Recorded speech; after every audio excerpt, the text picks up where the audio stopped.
भारतीय इतिहास को जानने के पुरातात्विक स्रोत।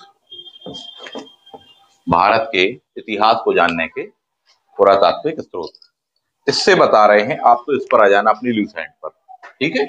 इससे आपको हेल्प मिल जाएगी, क्या क्या चीजें कैसे क्या समझना है, वहां पर कहाँ क्या दिया हुआ, उससे काफी आपको हेल्प मिलेगी। चलिए तो ध्यान दे देते हैं। पुरातात्विक स्रोत, पुरातत्व का मतलब क्या होता है, आर्कियोलॉजिकल जो सोर्सेज होते हैं उसका क्या मतलब होता है। हर वह सामग्री जो कि पुरानी हो, पृथ्वी पर मिली हो, खुदाई इत्यादि वगैरह के दौरान हमने प्राप्त की हुई हो, जिससे पुराने जमाने के लोगों के जीवन इत्यादि के बारे में हमको जानकारी मिलती हो, चाहे सामाजिक, सांस्कृतिक, राजनीतिक, आर्थिक इत्यादि वगैरह, उसको क्या कहा जाता है, पुरातात्विक स्रोत करके कहा जाता है। भारत में इस चीज की शुरुआत अंग्रेजों के समय पर हमको देखने को मिलती है। इस मामले में बनाया सबसे पहला संगठन कहलाता है 1861 में archaeological survey of India, ASI, भारतीय पुरातत्व सर्वेक्षण। इसकी नींव रखी थी अलेक्जेंडर कनिंघम ने 1861 में। यही वजह है कि भारतीय पुरातत्व का जनक अलेक्जेंडर कनिंघम को कहा जाता है। ऐसा नहीं है कि इस डिपार्टमेंट के बनने के पहले किसी प्रकार की भारत में कोई पुरातात्विक खोजें वगैरह नहीं हो रही थी, ऐसा बिल्कुल भी नहीं है। इसके पहले भी खोजें हो रही थी, अनेक विद्वान इस दिशा में प्रयास कर रहे थे। इससे भी पहले एक ऑर्गेनाइजेशन बन चुका था जिसने काफी इस दिशा में प्रयास किया, तथा उससे जुड़े व्यक्तियों ने इस दिशा में प्रयास किया। उस संगठन को आ जाता 1784 बनी Asiatic society of Bengal. Asiatic society of Bengal बनाने वाले 3-4 बंदों के नाम हैं, जिनमें सबसे फेमस नाम कहलाता है विलियम जोन्स। मोस्ट इंपॉर्टेंट संस्था थी, कलकत्ता में बनी थी, ब्रिटिश मॉडल पर बनी थी, लेकिन ब्रिटिश मॉडल वाली जो बनी थी वो फ्रेंच मॉड्यूल पर बनी हुई थी, एशियाटिक सोसाइटी ऑफ बंगाल।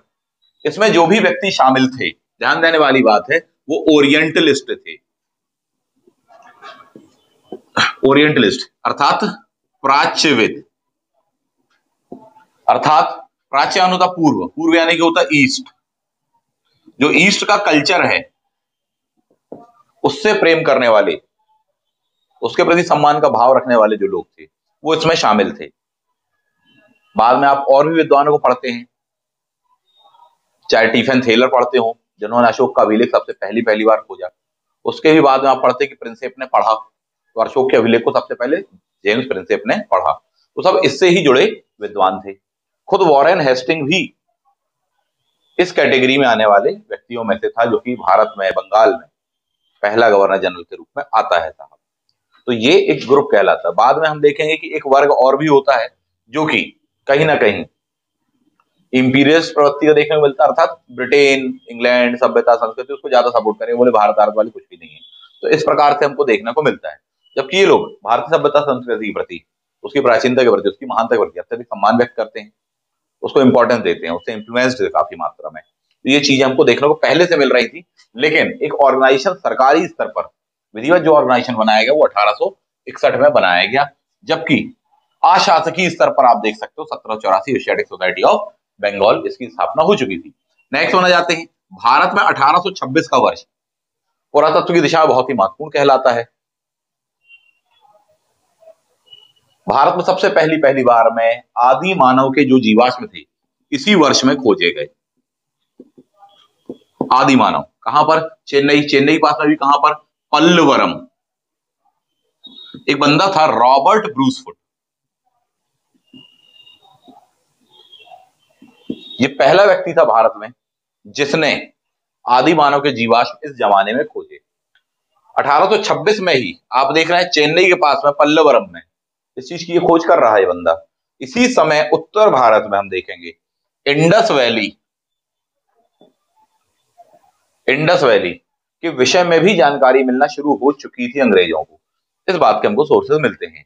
उन्हें 1826 के बाद में 1856 आते आते रेलवे लाइन के काम के लिए भी ईंटों वगैरह की जरूरत थी। वहीं पर देखा कि हाँ ये हड़प्पा मोहनजोदड़ो इसके पास में मिल रहा था, और वहां से और आगे बात चलेगी। अलेक्जेंडर कनिंघम ही इस दिशा में प्रयास करने वाले हैं। बहुत बाद में, अगले 50 60 70 साल के पश्चात में 1921 में उसकी खोज होगी इंडस वैली सिविलाइजेशन की, जिसका सबसे पहला शहर हमको मिलता है, दैट इज हड़प्पा। यानी इस चीज की शुरुआत 1826 से हो चुकी थी। तो यहाँ पर खुदाई उदाई इत्यादि करके पुरानी जो भी चीजें मिली, चाहे बर्तन हो, चाहे आभूषण हो, चाहे उनके द्वारा उपयोग किए जाने वाले उपकरण इत्यादि वगैरह हो, इन सबको किस चीज के अंतर्गत रखा जाता है? पुरातत्व के अंतर्गत रखा जाता है। पुरातत्व के अंतर्गत या पुरातात्विक स्रोतों के अंतर्गत बहुत सारी वस्तुएं रखी जाती हैं। उनको आप मोटे तौर पर 3 डिग्री या 3 टाइप से कैटेगराइज कर सकते हो, जो कि सबसे मोस्ट इंपॉर्टेंट करके कहलाते हैं। The very first one is inscription, यानी कि अभिलेख। दूसरी कहलाती है मुद्राएं, यानी कि क्वाइंस करके कहलाने वाली।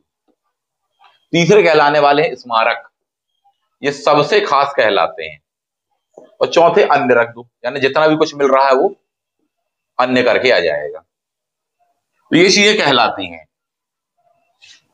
इनसे भारत का जो इतिहास था उसके बहुत सारी चीजों की हमको इंफॉर्मेशन मिलने वाली है। इसका बहुत ही खास महत्व है। कैसे, क्या महत्व है? भारत में एक लंबा डार्क एज रहा है, इतिहास के मामले में लंबा डार्क एज रहा है। इसका मतलब ये है भारतीय संस्कृति है तो बहुत पुरानी, इवन यूरोप, दुनिया जमाने की सबसे प्राचीनतम संस्कृतियों में से भारतीय संस्कृति कहलाती है, इतनी पुरानी संस्कृति है। लेकिन भारत में इतिहास लिखने की जो परंपरा है वो थी नहीं, या वैसी वाली नहीं थी जिसको हिस्ट्री के अंतर्गत कैलकुलेट किया जाता कि हाँ विधिवत तौर तरीके या है या है या है। यहाँ पर आध्यात्मिक पुट हमको इतिहास में देखने को ज्यादा मिलता है। तो वो इतिहास, धर्म, वो सब मिक्सअप हो जाता था, सच्चाई समझ में नहीं आ पाती थी। कई बार ऐसे उसमें विवरण या प्रमाण बिना उस चीज के शामिल कर लिए जाते थे, जिनकी ऊपर हम पूरी तरह भरोसा नहीं कर सकते। तो पुराना हर चीज जो लिखी गई वो इतिहास नहीं है। पुराण वगैरह भी लिखी, परंतु उसको इतिहास के अंतर्गत दर्जा प्राप्त नहीं है। यही वजह कि हिस्ट्री सब्जेक्ट में आपको पुराण नहीं पढ़ाई जाती कि इस पुराण में ये लिखा, उस पुराण में लिखा। हाँ, ये जरूर है कि आपको बताया जाता है इतिहास में कुछ जानकारी हमको पुराणों से मिल जाती है। 18 प्रकार की पुराण है, सबसे पुरानी पुराण ये है, इस पुराण से गुप्त काल की जानकारी मिलती है, ऐसी करके इन्फॉर्मेशन हम देखते हैं। तो इसका मतलब यह है कि भारत में इतिहास लेखन की जो परंपरा रही वो वैसी नहीं रही। भारत में इतिहास के ऊपर लिखी गई सबसे पहली जो बुक कहलाती है वो कल्लड़ की रातरंगिणी कहलाती है, 12th सेंचुरी में। वहां से हमको ऐसी जानकारी मिलती है कि कोई भारतीय जिसके द्वारा क्रिटिकल एग्जामिन करके, तथ्यों की प्रमाणिक जांच करके, विथ एविडेंस, विथ सोर्सेस के साथ में इंफॉर्मेशन देते हुए उसने विधिवत तौर तरीके, क्रमबद्ध तौर तरीके से इतिहास लिखा। यही वजह है कि कल्लड़ की रातरंगिणी पर 50 बार आपसे क्वेश्चन आता है। तो भारत में किस वंश के पश्चात में कौन सा वंश आया, इसका विधिवत हमको क्रमबद्ध रूप से असेंडिंग ऑर्डर मिल नहीं पाता है। यही वजह कि हम डार्क एज बोलते हैं।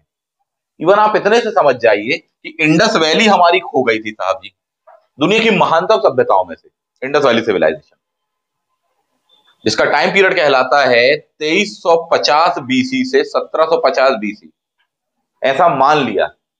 लेकिन अगर इसकी और प्राचीनता हम देखें तो हमको कभी 3500 बीसी, कहीं 4000 बीसी तक के इसके एविडेंस मिलते हैं। अभी तो और नए नए एविडेंस मिल रहे हैं साहब, जितनी नई रिसर्चें हो रही हैं। उसका टाइम पीरियड बहुत पुराना जा रहा है। मतलब ये वो टाइम है जब मिस्र में पिरामिड बन रहे थे, इजिप्ट के पिरामिड बन रहे थे, ये वो टाइम कहलाता है। इसके बाद में भी कुछ बनेंगे, कहीं स्फिंक्स बनेगा, कहीं कुछ बनेगा। यानी उस जमाने की सभ्यता बहुत ही उन्नत सभ्यता कहलाती है। फर्स्ट सिविलाइजेशन कहलाता वर्ल्ड का, नॉट ओनली फॉर इंडिया। अर्थात विधिवत जो नगर होते हैं उस मॉड्यूल पर सभ्यताएं तो इसके समकालीन ही कुछ और भी थी। इजिप्ट की सभ्यता आप कह लो, क्रीट की सभ्यता कह सकते हो, लेकिन जो बात इसमें थी वो बात किसी में नहीं थी। इस सभ्यता की सबसे खास विशेषता थी अर्बन सिविलाइजेशन, नगरीकरण। क्या थी? नगरीकरण। आज 2022 की 21वीं शताब्दी की सबसे खास विशेषता क्या है? सभ्यता कहाँ है? पालना, जिसको भारत को कहा जाता है, कहाँ है? शहरों में है साथी। शहर ही आधार है। ग्रामीण क्षेत्रों से माइग्रेशन होकर शहर, उन्नत जीवन जीने के लिए, विभिन्न सुविधाओं प्राप्ति इत्यादि के लिए, जीवन में आगे बढ़ने के अवसरों के लिए लोग कहाँ शिफ्ट होते हैं? शहर। भारत सरकार का खुद का जो विजन है वो क्या है? Smart city. स्मार्ट सिटी बनाना पूरे देश भर में, पहली बार में 100, फिर उसके बाद में और। इसका मतलब है कि सबको नगरों की ओर हम कर रहे हैं शिफ्ट। उस जमाने में नगरीकृत सभ्यता, नगरों की जो आज स्मार्ट नगरों की विशेषता होती है, वो सब हमको देखने को मिलती है। अच्छी सड़कें, बेहतरीन ड्रेनेज सिस्टम, रेन वाटर का बकायदा विधिवत तरीके से इकट्ठा किया जाना, उसका समुचित तरीके से उपयोग किया जाना, इंटरनेशनल ट्रेड, ये सब चीजें हमको वहां देखने को मिलती हैं। तो ये हमारी ये सभ्यता तक तो गुम गई थी आपकी।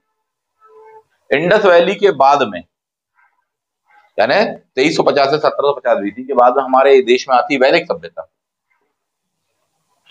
या वैदिक संस्कृति, वो जानकारी मिलती है। वेदों में उल्लेख नहीं है इंडस वैली इत्यादि का।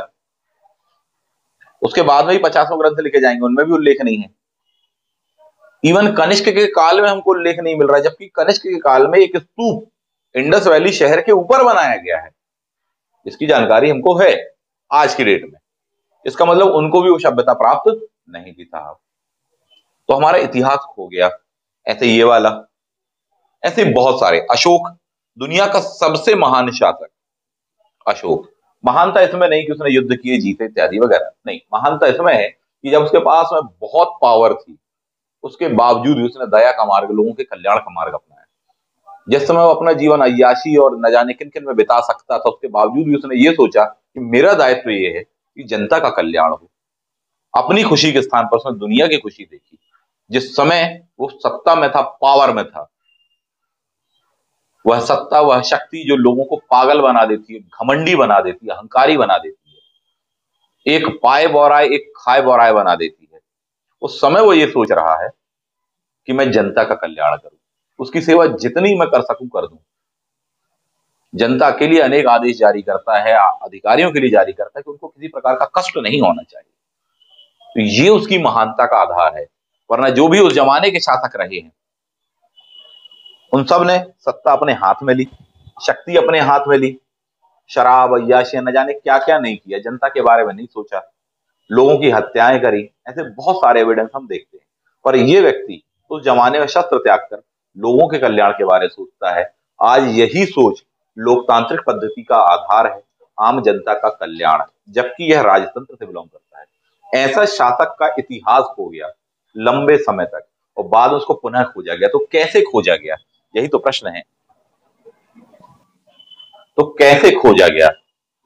ये सब चीजों की खोज हुई है पुरातात्विक स्रोतों से, प्लस कुछ अन्य स्रोतों से भी, साहित्यिक से भी हुई है थोड़ी बहुत। इसका मतलब है कि साहित्यिक, विदेशी विवरण और पुरातात्विक, इन तीनों सोर्सेस को मिलाने के पश्चात में जो हमको जानकारी मिलती है, उससे हमारे इतिहास की रचना होती है, जो कि एविडेंस पर आधारित है, ना कि केवल गप इत्यादि वगैरह पर आधारित था। जैसे बहुत सारे डार्क एज रहे हैं, दुनिया परिचित नहीं हो पाती, हम परिचित नहीं हो पाते हमारे देश के महानतम लोगों से, हमारे देश के महानतम विज्ञान से, साहित्य से हम परिचित नहीं हो पाते। उन चीजों का खुलासा किया किसने? पुरातात्विक स्रोतों ने भी, अर्थात बाकी स्रोतों ने भी, प्लस इन सोर्सेज ने भी किया हुआ है। अशोक के बारे में तो आपने पढ़ा है कि हाँ, अशोक का अभिलेख सबसे पहली बार 1750 में स्टीफन थेलर नामक बंदे ने खोजा था। यानी 1750 में पहली जानकारी आधुनिक काल में हम देखें स्टीफन थेलर के द्वारा मिलती है। यहाँ कोई बंदे का अभिलेख मिला हुआ, उसमें काफी कुछ खास खास बातें लिखी हुई है, जबकि उसको पढ़ नहीं पाए। इवन एफएसटी के टाइम पर हमको ये जानकारी मिलती है कि उसको कोई 2 अभिलेख मिले थे, दिल्ली मेरठ, दिल्ली टोपरा इत्यादि। वो उठाकर उसको ले आता है साहब दिल्ली में, लेकिन वो भी नहीं समझ पाया था कि इसमें क्या लिखा है, क्योंकि उस जमाने की लिपि कुछ और होती थी। और वो समझ गया कि नहीं, कोई खास चीज है ये, इतना बड़ा स्ट्रक्चर कोई आम आदमी नहीं, कोई शासन ही बना सकता है, पक्का कोई पुराना शासक रहा हो। कल को जब रिसर्च होगी तब हम देखेंगे ये चीज है। बाद में अकबर के टाइम पर भी हम देखते साहब, इलाहाबाद वाला उसका अभिलेख उठाकर ले आए, पढ़ नहीं पा रहे। इसका मतलब ये खो गए थे, ये लोग खो गए थे। आईने अकबरी में भी इस चीज की विधिवत जानकारी नहीं मिलती कि हाँ, मौर्य काल इतिहास कुछ ऐसी जानकारी नहीं मिल पा रही, जबकि अकबर के बारे में सब लिख रहा है, अकबर उठाकर तक के ला रहा है, सारी बातें हैं, लेकिन ये जानकारी, इसका मतलब ये खो गया हमारे देश का इतिहास। हमारे देश का इतिहास हो गया ना, हमारी सभ्यता, हमारी संस्कृति, वो खो गई साहब जी, डार्क एज। तो ये वो पॉइंट बनते हैं। इवन वो तो छोड़िए, समुद्रगुप्त, इलाहाबाद प्रयाग प्रशस्ति, प्रयाग प्रशस्ति किस जगह पर लिखी गई है? हरिशेण के द्वारा लिखी गई है। इलाहाबाद की प्रयाग प्रशस्ति, रिटन बाय हरिशेण। किस व्यक्ति यानी किस राजा की महानता के बारे में लिखी गई है? तो समुद्रगुप्त। ठीक। वो जो प्रयाग प्रशस्ति लिखी है वो किस जगह पर लिखी गई है, किस चीज पर लिखी गई है? वह रॉक पर लिखी गई है। खास बात यह कि वो अशोक के अभिलेख पर लिखी गई है। इसका मतलब यह है कि उनको भी अशोक की महानता इत्यादि वगैरह के बारे में उतनी जानकारी नहीं थी, पढ़ नहीं पा रहे थे। यदि पढ़े होते तो वो स्वयं भी उसको संरक्षित करके रखते। तो ये समझने वाली बात है साहब। तो हमारा खुद का इतिहास हो जाएगा हजारों वर्षों का। जितने प्राचीन इतिहास में हम जाते हैं उतनी ही कम जानकारी हमको देखने को मिलती है। तो ये एक बड़ी बात है, ये बुरी बात भी है कि हमारे देश का इतिहास कैसे खो सकता है। नहीं खोना चाहिए। इंडस वैली और उसके बाद में वैदिक कैसे क्या आ गए, आज भी ये बड़े आश्चर्य का विषय है। आज भी आश्चर्य का विषय भी नहीं। सच बात तो है कि इतिहास का सोर्स नहीं है। इतिहास में सोर्स नहीं है तो उसको आश्चर्य नहीं मानता। तो कहते साहब जिस दिन सोर्स मिलेगा हम उसको दिन शामिल करेंगे। तो इतिहास पढ़ने का तरीका होता है या इतिहास की थीम होती है, उसके सिद्धांत होते हैं। कैसे क्या हुआ कि साहब फिर वैदिक सभ्यता हम पढ़ते हैं, फिर ये क्या हुआ? इंडस वैली सिविलाइजेशन हम पढ़ते हैं कि नगरीकृत थी, वैदिक वाली पढ़ते ग्रामीण थी। क्या हुआ ये, कैसे हुआ ये? बोले वो जो बीच का दौर है ना उसकी जानकारी नहीं है हमको। इतिहास आपका आज भी खोया है, बहुत सारा इतिहास खोया हुआ है।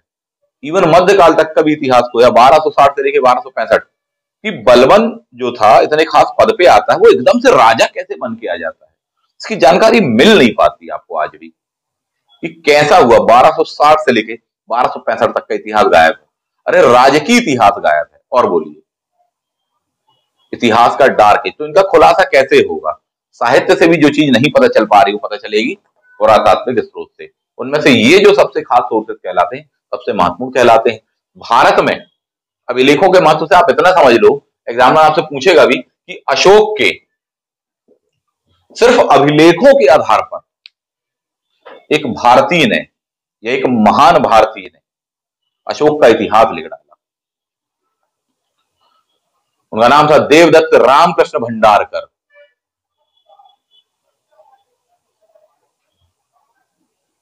किस बिहाफ में लिख डाला उन्होंने अशोक का इतिहास? सिर्फ अशोक के अभिलेखों के आधार पर। देवदत्त रामकृष्ण भंडारकर।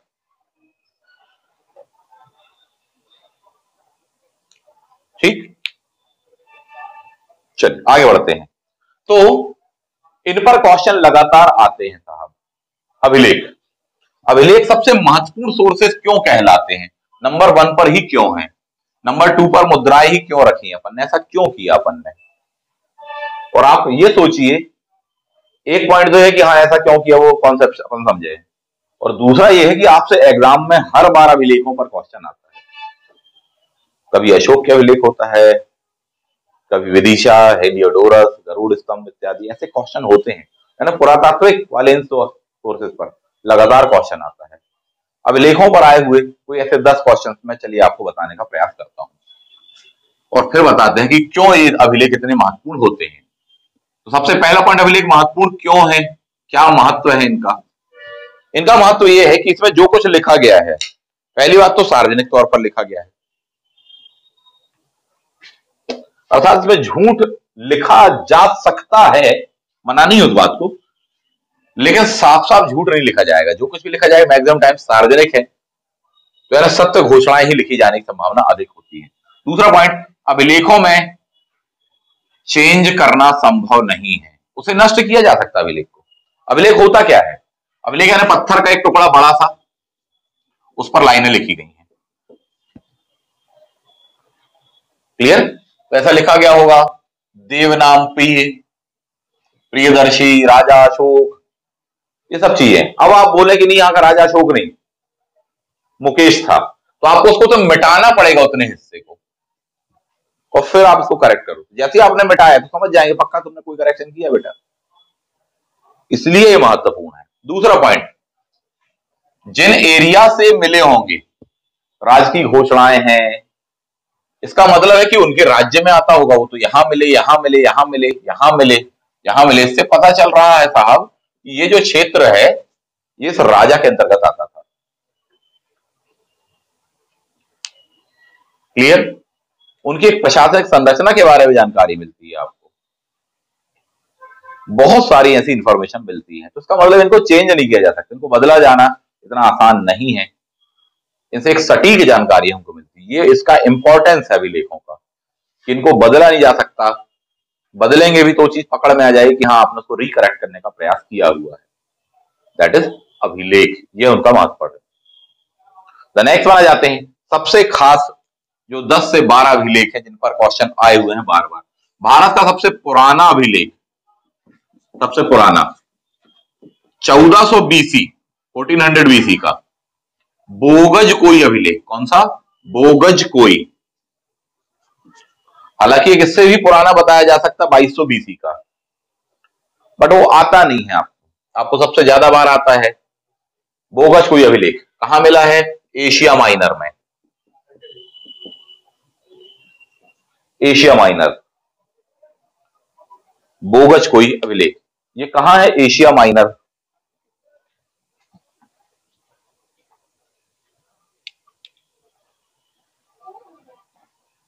एशिया माइनर कहलाता है आज के जमाने का पश्चिमी एशिया,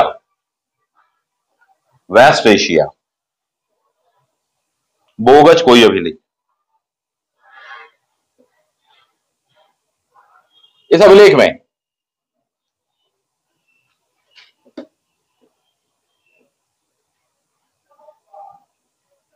जो जानकारी मिलती है उन चीजों को कई बार क्वेश्चन पूछ लेता है, दैट इज एशिया माइनर का बोगज कोई अभिलेख। एशिया माइनर को और सटीक रूप से देखना चाहोगे तो आप कह सकते हो कि उत्तर पश्चिम एशिया, जो आज लगभग मध्य एशिया का एरिया करके कहला जाएगा। तो मध्य एशिया से वेस्ट की ओर जब आप चलोगे the place is Asia minor. आगे बढ़ जाते हैं, द नेक्स्ट वन, इसमें हित्ती राजा,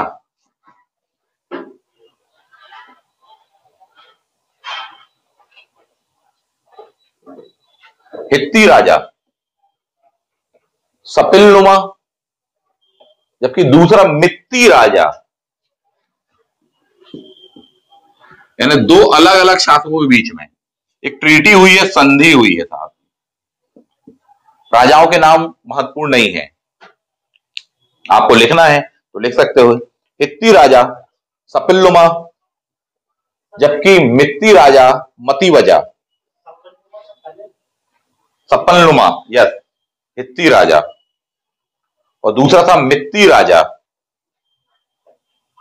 मतीवजा, मां से मित्ती मां से मतीवजा, ऐसे करके ध्यान रखना। इनके बीच में संधि का उल्लेख है, खास बात उसमें इसके भी आगे की है। संधि के 4 गवाह हैं, उन 4 गवाहों के नाम दिए गए हैं साहब जी, ठीक, 1400 बीसी का। उन 4 गवाहों के नाम पूछता है या ये पूछता है कि इस अभिलेख में किन 4 लोगों के नाम हैं। उनके नाम हैं Indra, Mitra, Varuna, Nasatya. Most important point है यही, बोगज कोई अभिलेख, इंद्र, मित्र, वरुण, नासत्य। क्लियर? कौन सा अभिलेख? बोगज कोई अभिलेख। इसमें क्वेश्चन बहुत प्रकार से घुमा फिरा के आता है। बोगज कोई अभिलेख कहां? तो एशिया माइनर में। एशिया माइनर कहां पर था? मध्य एशिया से जब अपन पश्चिम एशिया की ओर चलते तो वाला एरिया एशिया माइनर के रूप में जाना जाता है। किन 2 राजाओं के बीच में संधि हुई? तो हित्ती मित्ती। और सबसे ज्यादा बार क्या पूछा गया है कि किन 4 लोगों के नाम या किन 4 भारतीय देवी देवताओं के नाम मिले हैं आपको यहां पर। फिर इसी में घुमा कहेगा कि इन 4 ऑप्शनों में से किस एक का नाम नहीं है, तो इंद्र देगा, मित्र देगा, वरुण दे देगा, चौथा लक्ष्मी दे देगा। तो नहीं साहब लक्ष्मी जी का नहीं है, इनका है। क्लियर? इसी को और घुमा कर दे देगा कि साहब मित्र, वरुण, अश्विन और इंद्र, ठीक, मित्र, वरुण, अश्विन और इंद्र, इन में से किन किन के नाम इस अभिलेख में है? पहले का, पहले दूसरे का, पहले दूसरे तीसरे का, चारों का, किनका है? तो अश्विन छोड़ के सबका है। तो ध्यान देने वाली बात है कि नासत्य का ही दूसरा नाम अश्विन है बेटा, तो यहां गलती मत कर बैठना। एग्जामिनर कई बार इस तरीके से आपको ट्रैप कर देता है कि आपको डेप्थ में नॉलेज उस बात का है कि नहीं है। मामला क्रिस्टल क्लियर है। नासत्य का ही दूसरा नाम है अश्विन कुमार, देवता हैं हमारे उस जमाने के। ऋग्वैदिक काल में हमको इन देवताओं के नाम मिलते हैं। 3 प्रकार की कैटेगरी मिलती है, आकाश के देवता, अंतरिक्ष के देवता, धरती के देवता, पढ़ेंगे अभी आप वैदिक काल में, तो इनके नाम मिलते हैं हमको। तो एक ही देवता के 2-2, 3-3, 4-4 नाम। भारत के जितने भी देवता सबके 50-50 पर्यायवाची होंगे।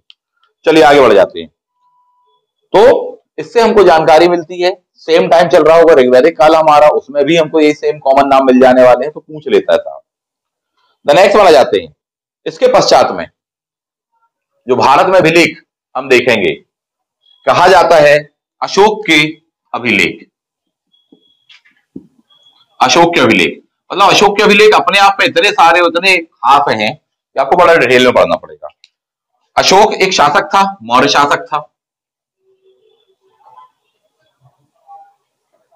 जिसका जन्म होता है 304 बीसी में।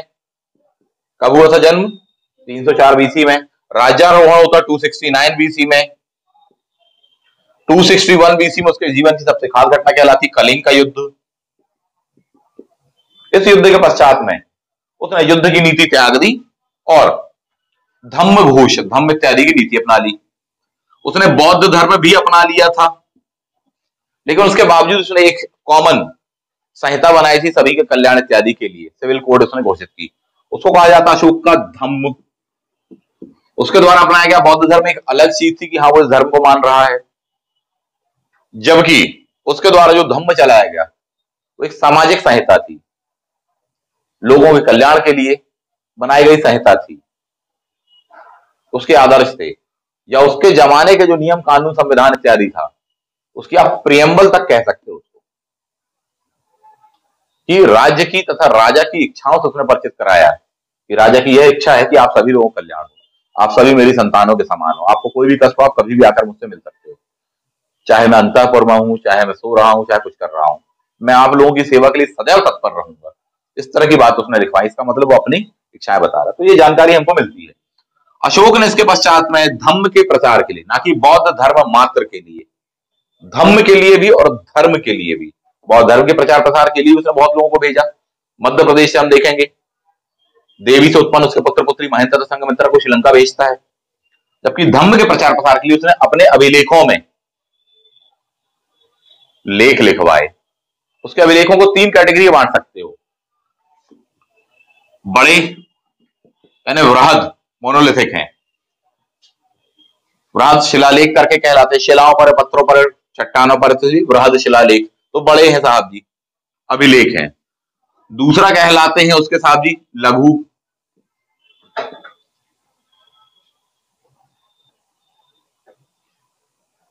लघु यानी कि बड़े। तो इसमें सबसे ज्यादा क्वेश्चन पूछा जाता बड़े शिलालेखों पर, वृहद शिलालेखों पर। 8 स्थानों पर ये मिले हैं साहब। कितने? 8 स्थानों पर मिले हैं। उनके अंदर में 14 पैराग्राफ लिखे गए हैं।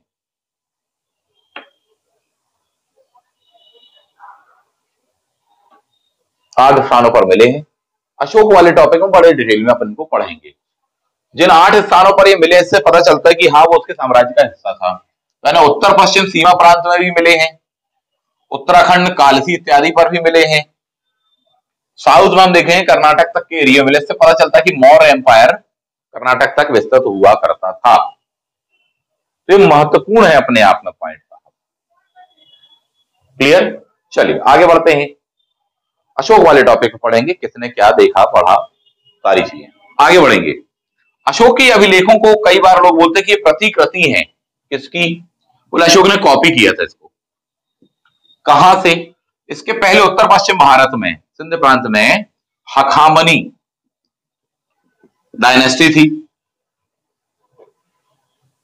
जिनके नाम आपने पढ़े हैं, साइरस, डेरियस, उनका 22वां प्रांत इत्यादि वगैरह आपने पिछली क्लास में पढ़ा। तो वहां पर दारा नाम के शासक ने, जिसको आपने डेरियस भी कहा था, दारा फर्स्ट, इन्होंने भी पत्थरों पर अपने अभिलेख लिखवाए थे। तो ये जानकारी हमको मिलती है। तो बोलते नहीं अशोक ने उस राजा से कॉपी कर लिया, पर ये बात गलत है।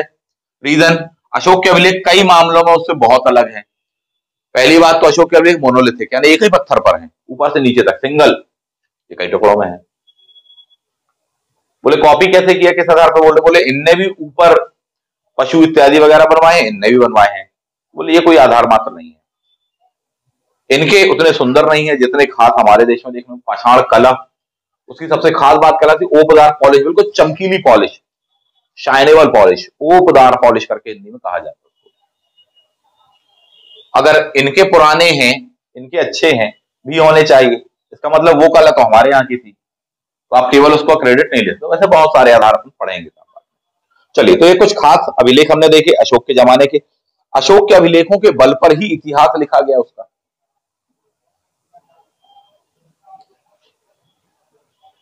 किसने लिखा? D.R. भंडारकर, देवदत्त रामकृष्ण भंडारकर। इसमें ध्यान रखना, एक D.R. भंडारकर अलग है, अभी बाद में आएंगे वो G.R. भंडारकर अलग आएंगे साथ में।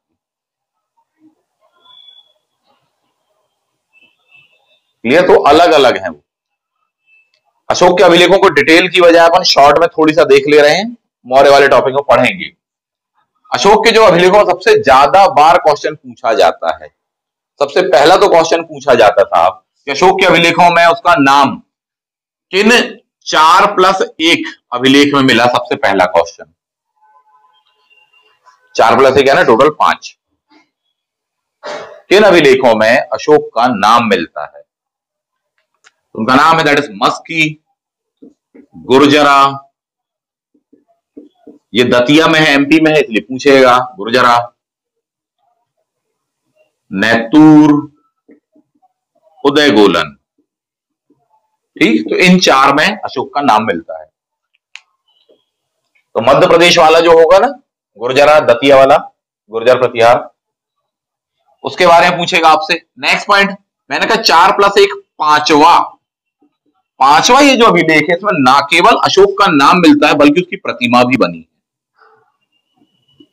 यूजीसी नेट परीक्षा 2018 में, आईएएस परीक्षा 2019 में ये क्वेश्चन आपसे पूछा गया था, अशोक का अभिलेख कहां पर मिला है जिसमें अशोक की प्रतिमा भी, उसका नाम भी है। इसका मतलब यह है कि केवल ये ज्ञानात्मक मोड नहीं है, बल्कि ये वो पैटर्न है या ये वे तथ्य हैं, वो इंफॉर्मेशन है जो कि एग्जाम में आ चुकी है, और एक बार अगर आईएएस जैसे में आ चुकी है, इसका मतलब वो रिपीट हो जाएगी कहीं पर भी। ठीक, यूजीसी नेट परीक्षा में आ चुकी तो रिपीट हो जाएगी। तो हिस्ट्री सब्जेक्ट के जो अच्छे क्वेश्चन, तगड़े क्वेश्चन बोले सुनते ही तो हो छोड़ जाए, कुछ ऐसे क्वेश्चन वहां पर पूछे जाते हैं, बिल्कुल नए टाइप के पैटर्न में पूछे जाते हैं।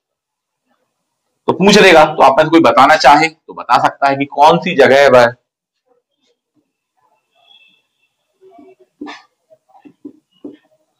कौन सी जगह है वह?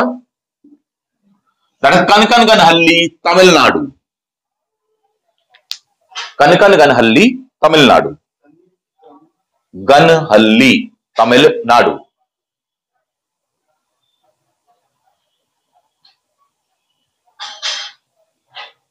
क्लियर? नेक्स्ट पॉइंट, अशोक के अभिलेख पूछा जाएगा किस लिपि में लिखे या कितनी लिपि में, तो ध्यान रखना 4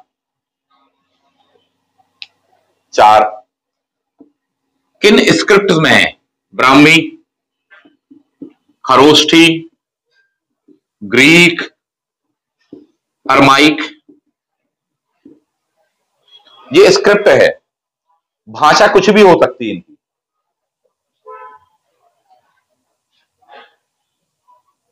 क्लियर? तो इस पॉइंट को ध्यान रखना। यही वजह है कि अशोक के अभिलेखों को पढ़ा जा सका।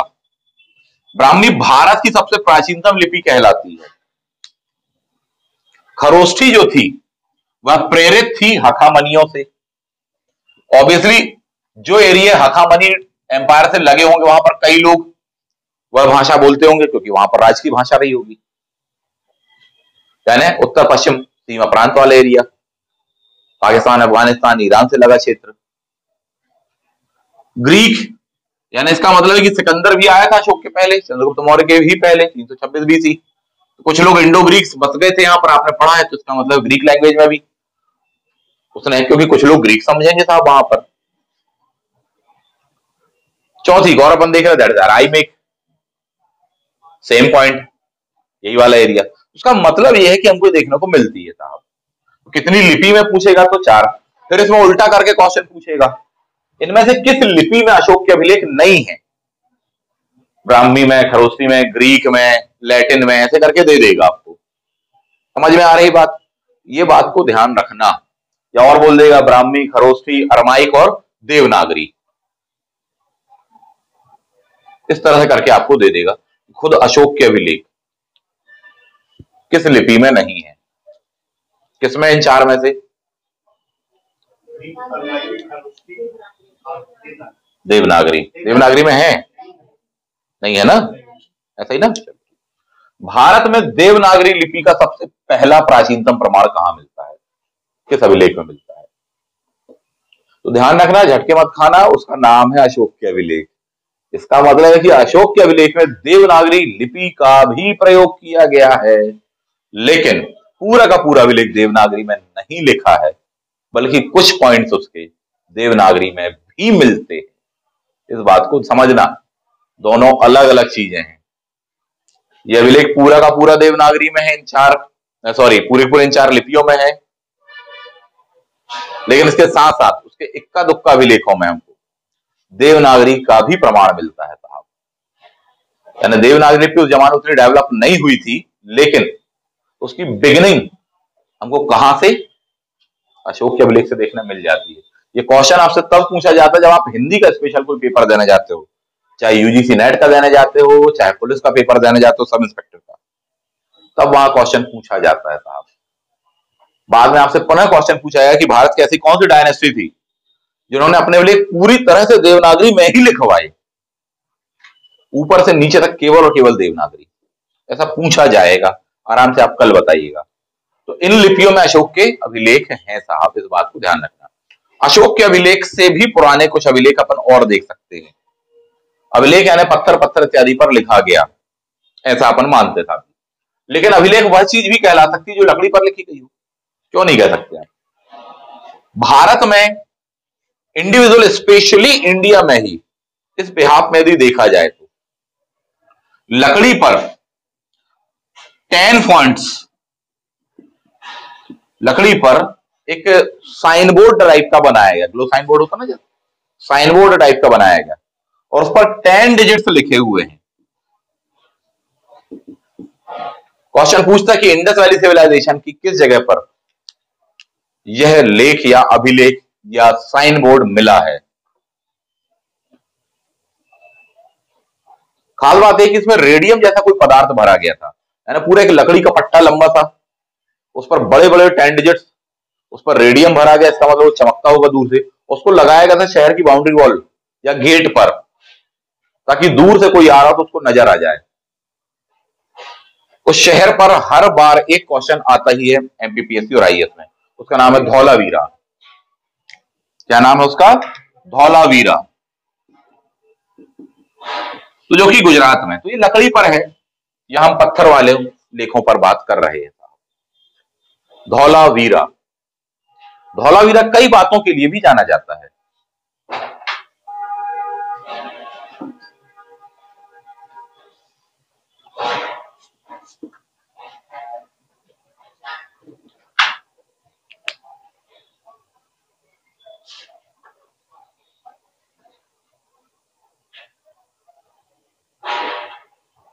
जिसमें से प्रमुख है धौलावीरा का वाटर ड्रेनेज सिस्टम,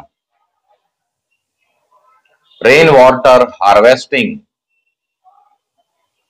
वहां पर मिले हुए 2 स्टेडियम,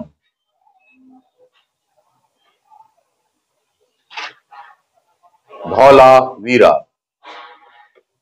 वर्तमान में गुजरात में पड़ता है। गुजरात में भी कहां तो बोले, खादर द्वीप करके एक जगह, कच्छ का क्षेत्र कहलाता है। पानी की आज भी कमी होती है उस क्षेत्रों में। यही वजह है कि जो रेन वाटर था उसको स्टोर करते थे। तो भारत का और वर्ल्ड का प्राचीनतम, ओल्डेस्ट रेन वाटर हार्वेस्टिंग का बेस्ट एग्जांपल धौलावीरा। यही क्वेश्चन आईएएस परीक्षा, सिविल सर्विसेज प्रीलिम्स परीक्षा 2021 में पूछा गया था 10 अक्टूबर को आपसे। उसका नाम था प्लेस का धौलावीरा। Crystal clear? आगे बढ़ जाओ। तो धौलावीरा पर इस तरह से क्वेश्चन आते हैं, आपसे क्वेश्चन आगे भी पूछेगा। धौलावीरा दो खास नदियों के बीच में बसा हुआ है। छोटी सी नदियां हैं, दो नदियों के बीचों बीच उसको बसा है, और उन दोनों नदियों से वो कैनाल आती थी। वहां से शहर को पानी भी प्राप्त हो जाता था कुछ समय के लिए, लेकिन पानी की मात्रा कम थी, सूख जाती थी। तो पूछ देगा नदियों के नाम। Very good, Manhar and Mansar, ये दो नदियां थी। जिस दिन इस तरह से क्वेश्चन पूछेगा तो होश उड़ा देगा वो, ध्यान रखिएगा। बोले ये तो सर कहां मिलेगा हमको। चलिए, मैं लूसेंट को आधार बना के आपको बता रहा हूं, लेकिन जो कुछ भी मैं आपको बता रहा हूं सब कुछ लूसेंट में नहीं मिलेगा। लूसेंट को आधार इसलिए बनाया ताकि हाँ आपको कहां से क्या पढ़ना है। कई बच्चों के पास में नोट्स भी नहीं है, उन बातों को भी ध्यान रखते हुए ना आगे भी प्रयास करेंगे। द नेक्स्ट वन, नोट्स में सब दिया हुआ है, जबकि आगे बढ़ेंगे अपन। तो वापस आ जाते हैं अशोक के अभिलेख। इंडस वैली में और भी हमको लेख मिले हैं, कोई सील पर मिले हैं, कोई कुछ पर मिले हैं, कपड़े पर भी हैं, लेकिन इंडस वैली की जो लिपि है उसको हम पढ़ नहीं पाए आज तक। पुरानी है, पुरानी तो फिर अशोक वाली भी, अशोक वाली कैसे पढ़ ली आपने? अशोक के अभिलेख कैसे पढ़ लिए गए? इसमें जो क्वेश्चन पूछता है ना, पहला क्वेश्चन होता है अशोक के अभिलेख को खोजा किसने? तो टी फैन टेलर करके बंदा 1750 में उसने खोजा। टफ हुआ तो पूछेगा कि कौन सा वाला खोजा था। ये आपका होमवर्क है, मेहनत करो। जबकि दूसरा क्वेश्चन पूछता है कि इसके अभिलेख को पढ़ा किसने? तो 1737 में, सॉरी 1837 में, 17 कह रहा हूं, 1837 में प्रिंसेप महोदय ने, जेम्स प्रिंसेप नाम है उनका, उन्होंने पढ़ा था। फिर क्वेश्चन पूछ देगा कि कौन से अभिलेख को पढ़ा था, कैसे पढ़ा था, तो उसकी कॉन्सेप्चुअल वजह है। तो एग्जामिनर सीधे टू द पॉइंट पूछता है आपसे। बता देता हूं कैसे। कभी भी किसी अभिलेख को पढ़ने के लिए कम से कम 2 स्क्रिप्ट कॉमनली चाहिए हमको, कम से कम। ठीक, जैसा आज भी आपके शहरों में अभिलेख लगे होते हैं, बोर्ड्स लगे होते हैं, बोले साहब कि जबलपुर 50 किलोमीटर। ठीक, तो एक लैंग्वेज में यहां लिखा होगा, दूसरे में दूसरी लैंग्वेज में लिखा रहता है जबलपुर 50 किलोमीटर। ऐसे एक कॉमन बात ही लिखी है इसमें, तो इनसे कभी भी मैच किया जाता है।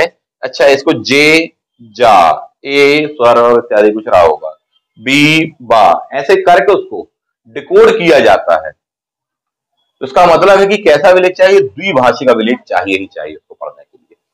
मामला क्रिस्टल क्लियर। यही वजह कि एग्जामिनर सीधा पूछता है आपसे, ये बताओ अशोक का कौन सा अभिलेख द्विभाषिक है और कहां पर है। पॉइंट 1 बहुत स्पेसिफिक होकर एग्जामिनर पूछता है, बिल्कुल अति महत्वपूर्ण बातों को पूछता है जिनका बहुत डेप्थ में इंपॉर्टेंस है। हमको लगता है वो फैक्ट पूछता है क्योंकि हम कम जानते हैं। वो उन बातों को पूछता है जो भारत की महानता विशेषता, जिसका बहुत बड़ा लिंक है, बहुत खास घटना है, वो ना होती तो बाकी चीजें हो पाना बड़ी मुश्किल थी। उस जगह का नाम है अशोक के अभिलेख का, दैट इज शरेकुना अभिलेख। एकमात्र अभिलेख अशोक का जो कि द्विभाषिक है, दैट इज शरेकुना। पूछ देगा कहां पर है? आज वर्तमान के कंधार, अफगानिस्तान वाले क्षेत्र में पड़ता है। उस साइड और भी शहबाजगढ़ी, मानसेर इत्यादि के मिले हैं, पर अभी वो नहीं पढ़ रहे अपन, वो मॉरल में पढ़ेंगे। शरेकुना अभिलेख, मामला क्लियर। नेक्स्ट वन, अशोक के अभिलेख पर कुछ और बातें क्लियर कर लीजिए। बिल्कुल असेंडिंग ऑर्डर में बताने का प्रयास करूंगी, पहले से बाद के क्रम में अभिलेख। ठीक है, अशोक के अभिलेख में अगला पूछा जाता है कि अशोक ने बौद्ध धर्म अपनाया, ये बात आपने कही। अशोक को किसने बौद्ध धर्म में दीक्षित किया था? कोई उपगुप्त बताते, कोई कुछ बताते।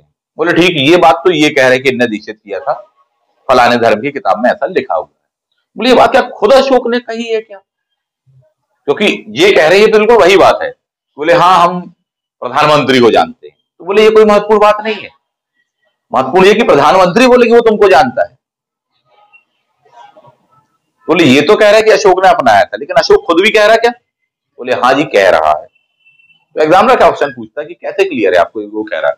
वो कहता है कि साहब एक अभिलेख में उसने बौद्ध धर्म के प्रति आस्था व्यक्त की है। बौद्ध धर्म के भी जो 3 रत्न कहलाते हैं, बुद्ध धम्म संघ। कौन से 3 रत्न हैं? बुद्ध धम्म संघ। इनके प्रति वह आस्था व्यक्त करता है। तो एग्जामिनर पूछता है सीधा सीधा क्वेश्चन, अशोक ने बौद्ध धर्म के 3 रत्न बुद्ध धम्म संघ के प्रति आस्था किस अभिलेख में व्यक्त की है?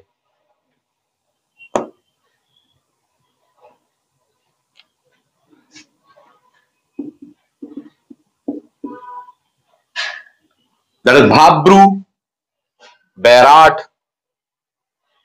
अभिलेख। कहां है? राजस्थान। क्लियर? बहुत स्पेसिफिक गिन चुनकर वो क्वेश्चन पूछता है।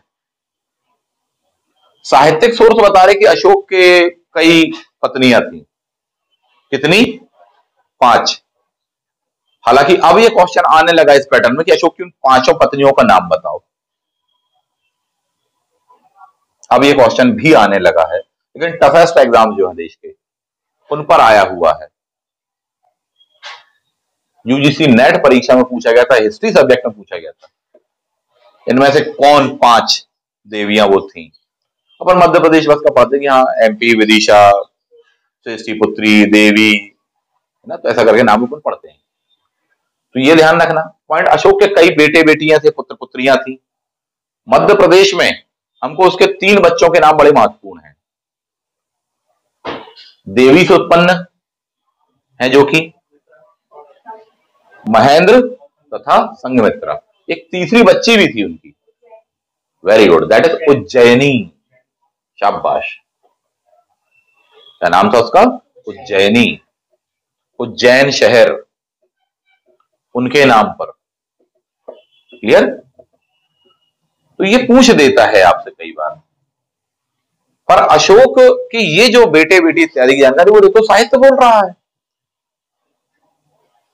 अशोक के खुद के कोई अभिलेख है? अशोक भी कहीं बोल रहा है क्या इस बात को? तो एग्जामिनर पूछता है अशोक के किस पुत्र का नाम उसके एकमात्र अभिलेख में लिखा है, या एकमात्र ऐसा अभिलेख जिसमें अशोक के बेटे का नाम लिखा है, उस पुत्र का नाम क्या है? तो ये अभिलेखों से रिलेवेंट है, या अभी केवल अपन अशोक ही पे अभी आगे बढ़ना है अपन को, पुरातात्विक साक्ष्य देख रहे अपन अभिलेख मात्र ही पढ़ रहे हैं। तो कुणाल उसका नाम मिलता है। फिर आगे एग्जामिनर क्वेश्चन पूछता है कि ये बताइए अशोक के काल की इकोनॉमिक सिचुएशंस के बारे में जानकारियां हमको मिलती हैं। इवन उसकी पत्नी ने भी कुछ जगह पर इस मामले में हेल्प की थी। तो इससे 2 क्वेश्चन बनते। पहला क्वेश्चन कि अशोक की पत्नी का अभिलेख कौन सा है, उसकी वाइफ का नाम क्या है जो उसके अभिलेखों में मिलता। बाकी सोर्स बता रहे 5 हैं, ठीक है 50 होंगी, पर अभिलेखों में खुद कहां मिलता है, उसका नाम क्या है? रानी का अभिलेख बोलते हैं उसको, दैट इज कारुवाकी, रानी का अभिलेख। क्लियर? क्या नाम था रानी का? कारुवाकी। चलिए, तो ये अशोक के अभिलेखों से संबंधित कुछ खास पॉइंट हैं साहब, इनको ध्यान रख लीजिएगा। अशोक के 8 जो बृहद शिलालेख हैं उनको तो पूरा ही लिस्टिंग करनी पड़ेगी आपको, बढ़ेंगे आगे। अशोक के पश्चात में जो हमको महत्वपूर्ण अभिलेख मिलता है, 2 से 3 अभिलेख अति महत्वपूर्ण कहलाएंगे। यदि कालक्रम के हिसाब से देखें तो सबसे पहले आने वाले हैं सातवाहन।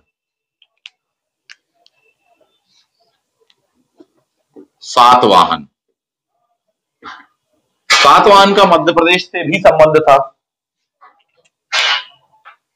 यही वजह कि बार बार एग्जाम में आपसे पूछते सातवाहन वंश का संस्थापक कौन है, दक्षिणी मध्य प्रदेश पर इनका नियंत्रण था, ऐसे करके क्वेश्चन पूछता है। तो 7 से सातवाहन ध्यान रखना, 7 से सिमुक ध्यान रखना। कौन था फाउंडर? 7 से सातवाहन, 7 से सिमुक। इसी फैमिली में एक बहुत ही फेमस शासक आता है जो कि गौतमी का पुत्र था, उसका नाम था शातकर्णी। उसके समय में हमको जानकारी मिलती है कुछ। एक और जानकारी है नागानिका का नाना घाट अभिलेख।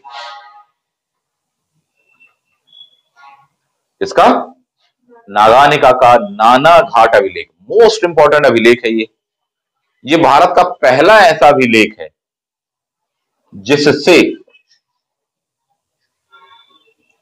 भारत में भूमि दान दिए जाने की परंपरा की जानकारी मिलती है। यानी अभी तक तो साहित्य में मिल रहा था कि हाँ भूमि दान कर दी, वो एक सोर्स है, लेकिन बोले इस बात का एविडेंस अभिलेखों में कहा, क्योंकि अभिलेख सबसे महत्वपूर्ण स्रोत कहलाते हैं इतिहास जानने के। इवन अगर साहित्य में कोई बात लिखी है कि ये चीज सत्य है, अभिलेख में लिखा असत्य है, अभिलेख को ही माना जाता है। ध्यान रखना, बिल्कुल प्राइम जो सोर्स कहलाता है वो ये है अभिलेख। आगे बढ़ेंगे तो नागानिका, नानाघाट अभिलेख, भूमि दान इत्यादि वगैरह का पहला हमको प्रमाण मिलता है साहब। मध्य प्रदेश संबंधित से यही वजह एमपीपीएससी इत्यादि में पूछता है आपसे। इन वंश के सिक्के इत्यादि वगैरह बहुत मिले हुए हैं आपको, जोगलथंबी वाले आपसे पूछता है मृदभांड के बारे में, पढ़ेंगे देखेंगे। अभी आगे सातवाहनों के पश्चात में अगला जो महत्वपूर्ण अभिलेख कहलाने वाला है मध्य प्रदेश में वह है शक शासक रुद्रदामन का अभिलेख। ये बंदा जो था ये गुजरात और उसके आसपास के क्षेत्रों का शासक था। मालवा क्षेत्र इसके अंदर में आ रहा था। ठीक, तो इसके अभिलेख से हमको यह जानकारी मिलती है। इसका अभिलेख जो है वह है गुजरात के गिरनार नामक जगह पर है। गिर आज जिसको कहते हैं, जहां पर लॉयन वगैरह पाए जाते हैं, तो गिरनार करके प्लेस कहा गया है। वहां पर एक झील है, सुदर्शन झील। ठीक, उस झील के पास किनारे ही यह अभिलेख है। तो रुद्रदामन का गिरनार वाला, सुदर्शन झील के किनारे वाला अभिलेख आज यह जिस जिले के अंतर्गत आता है उस जिले के नाम से भी इस अभिलेख को जाना जाता है। उस डिस्ट्रिक्ट को कहते हैं जूनागढ़। यही वजह है कि इसको कहा जाता है रुद्रदामन का जूनागढ़ अभिलेख। पहली बात तो ये शक है, शक यानी कि विदेशी डायनेस्टी है, भारत आ गए हैं। ठीक है, शक अपनी 5 ब्रांचेज में से आए थे। इसमें से पूछ लेता है आपसे कि यह शकों की कौन सी वाली ब्रांच का था। ठीक, नेक्स्ट पॉइंट कि इस बंदे का ये जो अभिलेख है ये किस लैंग्वेज में है, तो ये संस्कृत में है। संस्कृत का सबसे बड़ा उस जमाने का अभिलेख यह कहलाता है। इसका मतलब विदेशी भारतीय सभ्यता, संस्कृति, भाषा इत्यादि में पारंगत हो रहे थे। इसमें जानकारी मिलती है कि हाँ हमारे एरिया में ये क्षेत्र आता है और झील का हमने रीमेंटेनेंस करवाया गया, ऐसी जानकारी हमको मिलती है। काफी महान, काफी बड़ा शासक कहलाता, प्रसिद्ध शासक कहलाता है शक शासक रुद्रदामन। कौन सा अभिलेख? जूनागढ़ अभिलेख। बार बार घुमा फिरा के आपसे क्वेश्चन पर पूछ लेता है साहब। इसी के पहले वाले टाइम पर यदि हम देखें तो एक अभिलेख और है, हालांकि वो बहुत छोटा सा है। वो सातवाहनों का समकालीन कह सकते हो आप उनको, या उनके पहले का भी कह सकते हो। मौर्यों के बाद में आते हैं शुंग। मौर्यों के पश्चात में शुंग आते हैं। तो शुंग वंश में ही एक फैमिली में ही हम देखेंगे कि हीलियोडोरस का गरुड़ स्तंभ, इनकी राजधानी विदिशा थी। इनकी राजधानी विदिशा थी। वहां पर इनकी राजधानी में एक हीलियोडोरस नामक बंदा आता है, विदेशी था ये। यवन राजदूत करके इसको कहा जाता है। एंटियालकीड्स करके नार राजा था तक्षशिला का, उसने भेजा था इसको, यहां ही आया था एक डिप्लोमेटिक रिलेशंस वगैरह के लिए।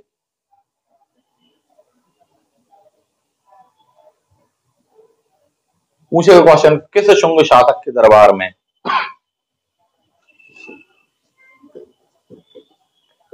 भागभद्र, शुंग डायनेस्टी का कौन से नंबर का राजा कहलाता है? तो 14वां इनके दरबार में आता है। कौन आता है? हीलियोडोरस। ठीक, और गरुड़ स्तंभ स्थापित करता है।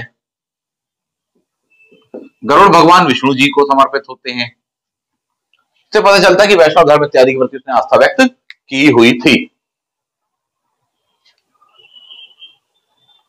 उसमें 3 सबसे खास शब्द लिखे हुए हैं।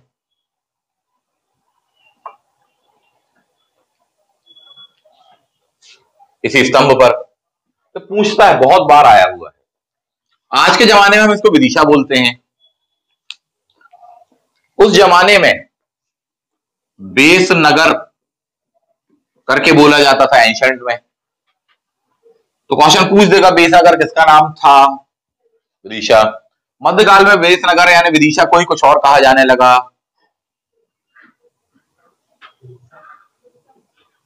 भिल्सा। पूछ देगा आपसे, प्रिपेयर रही इन चीजों के लिए। क्लियर? और आगे बढ़ते हैं। The next one. तो ये कुछ खास अभिलेख हैं। इसी समय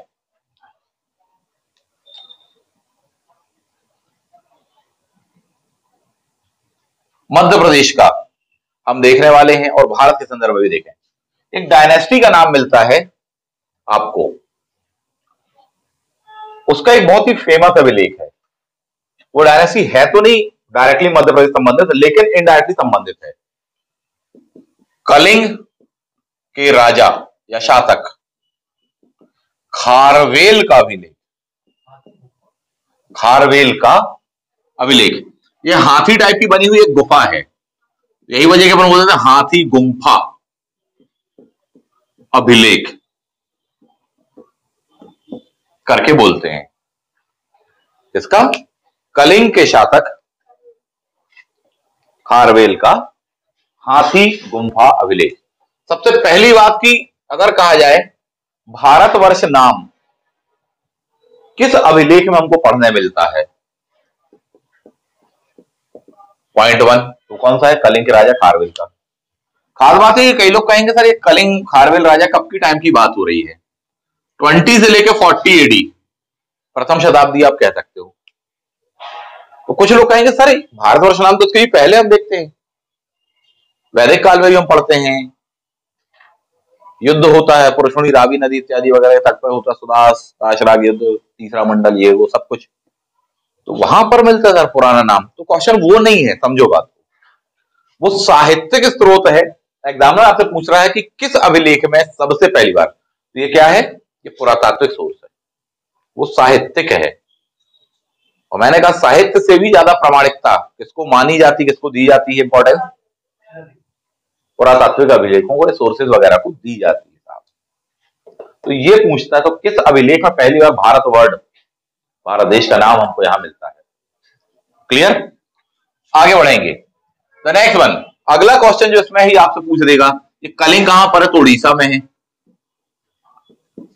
उड़ीसा में, तो उड़ीसा पीएससी में पूछना चाहिए ना सर, एमपीपीएससी में क्यों पूछ रहे हो? तो इसकी वजह ये है, क्वेश्चन कहेगा कि कलिंग का जो राजा खारवेल था किस डायनेस्टी का, किस फैमिली का था? किस वंश का था? चेदी वंश। याद करिए चेदी नाम से 16 महाजनपदों में से एक ही मिलता है। एक जबलपुर शहर, कलचुड़ी शहर, चेदी फैमिली मिलती है, उसी की ब्रांच थी ये। तो इसका रिलेशन यहां से हो जाता था, इसलिए एग्जामिनर आपसे पूछता है। क्लियर? कुछ और भी शासक हैं जिनके हमको अभिलेख मिल जाते हैं साहब। चलिए आगे बढ़ जाते हैं। अगला आ जाएंगे हम जूना, इस अभिलेख के पश्चात में जूनागढ़ तो देख लिया अपन ने।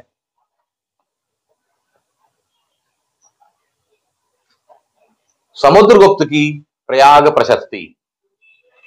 समुद्रगुप्त की प्रयाग प्रशस्ति।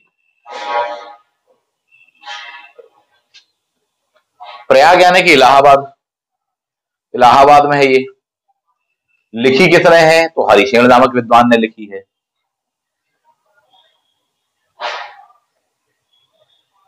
समुद्रगुप्त का मध्य प्रदेश से जबरदस्त रिलेशन था। इवन कुछ समय के लिए वह एज अ टूरिस्ट एक खास शहर में आके रुकता था छुट्टियों में जाने के लिए। समुद्रगुप्त ने बहुत सारे युद्ध किए हैं, यही वजह इसको भारत का नेपोलियन कहते हैं। तो मध्य प्रदेश के भी कई क्षेत्रों को जीता था, नागबाग इत्यादि वगैरह अपन देखेंगे। तो यहाँ का एरिया भी उसके अंडर में आता था। तो मध्य प्रदेश के खास शहर में आकर रुकता था और उस शहर को उसने नाम दिया था स्वाभोग नगर, ऐसा नाम मिलता है।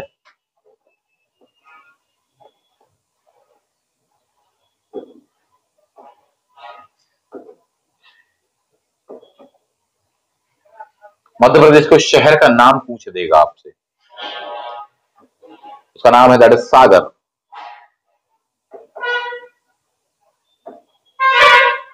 सागर।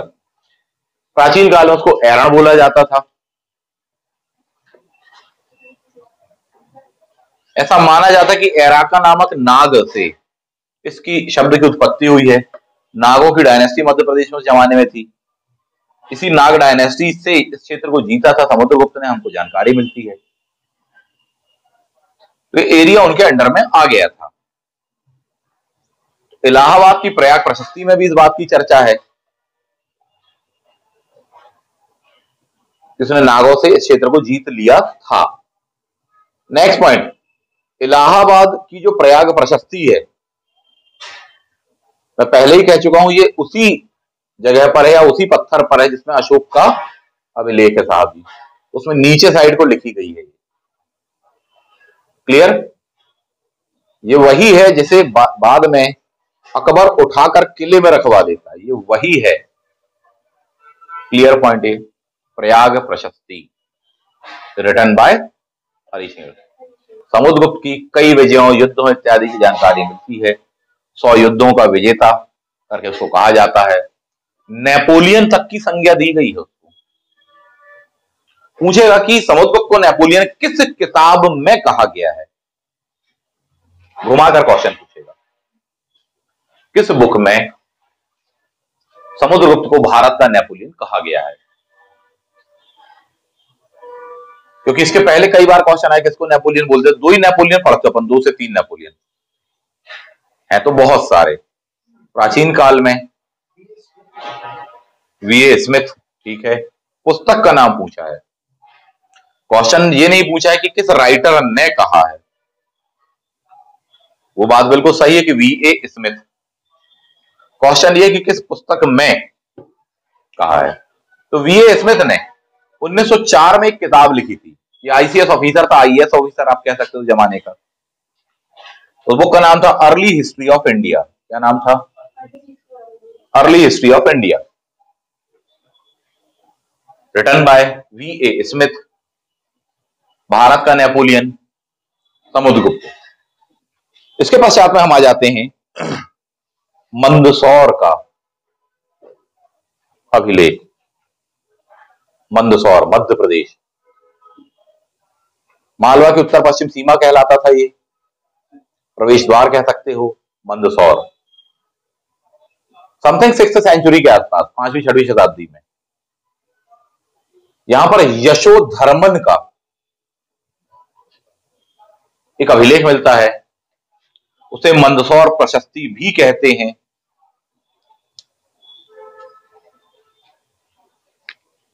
यहां पर पड़ेगा मंदसौर, मंदसौर प्रशस्ति।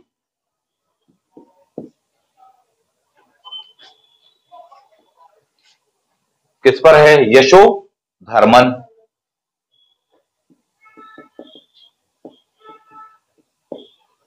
ठीक। नेक्स्ट पॉइंट, क्वेश्चन पूछ देगा आपसे कि इस प्रशस्ति के लेखक कौन है।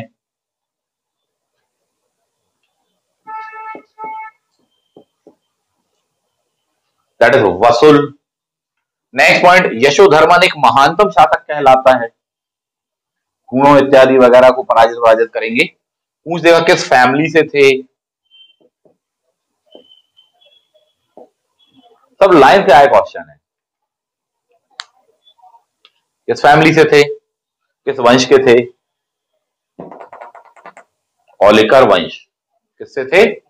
गलती मत करना, ओलिकर।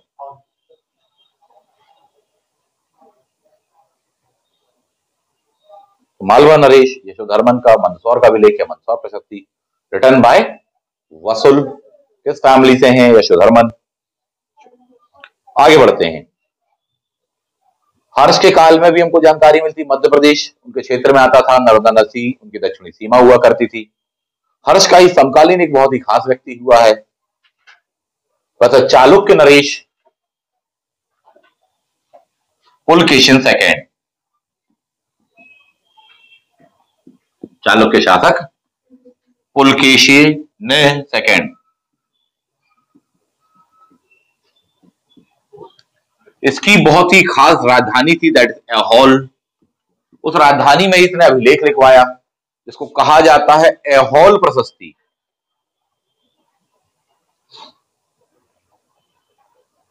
या ऐहोल अभिलेख भी कहते हैं।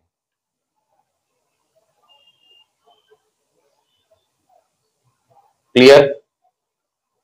क्वेश्चन पूछेगा ऐहोल प्रशस्ति के लेखक कौन है।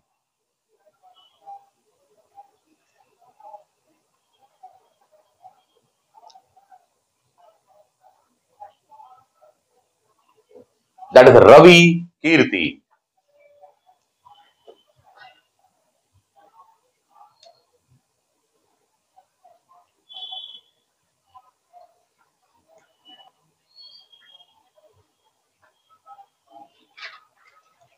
क्वेश्चन फिर पूछेगा आपसे, वत्स भट्टी ने कौन सी प्रशस्ति की रचना की है। सब घुमा घुमा कर आए हुए गत वर्षों के क्वेश्चन हैं, जो आप ढूंढ ढूंढ के थक जाते हो, नहीं मिलते हैं, तो थोड़ी सा ऐसे पढ़ लो, काम आ जाएगा। वत्स भट्टी ने कौन सी प्रशस्ति की रचना की। खास बात है उसका आंसर बोर्ड पर लिखा हुआ है, वसुल को ही वत्स भट्टी कहते हैं। क्लियर बात है ये। कौन सी प्रशस्ति? मध्य प्रदेश में आएगा। तो आप देखो ये 4-5 प्रशस्ति हो गई, प्रयाग प्रशस्ति, मंदसौर प्रशस्ति, ऐहोल प्रशस्ति। वत्स भट्टी, हे वत्स, भट्टी की तरह अपने आप को तपाओ, तब जाके परीक्षा में सफल हो पाओगे। क्लियर? बिना मेहनत के, बिना पसीना बहाए सफलता मिलनी नहीं है। कोई शॉर्टकट नहीं था आपकी, आप कितने टैलेंटेड क्यों ना हो, बिना हार्डवर्क के सारा टैलेंट व्यर्थ है। कितने टैलेंटेड क्यों ना हो, कितना ही आपका शार्प ब्रेन हो, कितनी अच्छी याददाश्त क्यों ना हो, बिना हार्डवर्क के टैलेंट फालतू बेकार है, व्यर्थ चला जाता था। चलिए आगे बढ़ जाते हैं। द नेक्स्ट वन, तो ऐहोल प्रशस्ति। ऐहोल प्रशस्ति से ही हमको ये जानकारी मिलती है कि हाँ हर्ष कौर का युद्ध हुआ था और ऐसा ऐसा हुआ था। फाइनली अपन देखेंगे। चलिए आगे बढ़ जाते हैं। द नेक्स्ट वन, अगला जो महत्वपूर्ण कहलाएगा, 510 एडी का एरन अभिलेख। एरन यानी कि सागर, 510 एडी एरन अभिलेख।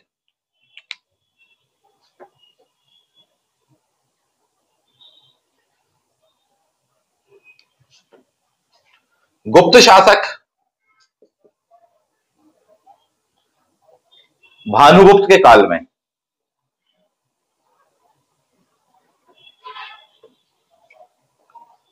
हूणों के साथ में इनका युद्ध होता है, दोनों ओर से लोग मारे जाते हैं। इस अभिलेख में एक बहुत ही खास व्यक्ति, उसका नाम है गोपराज।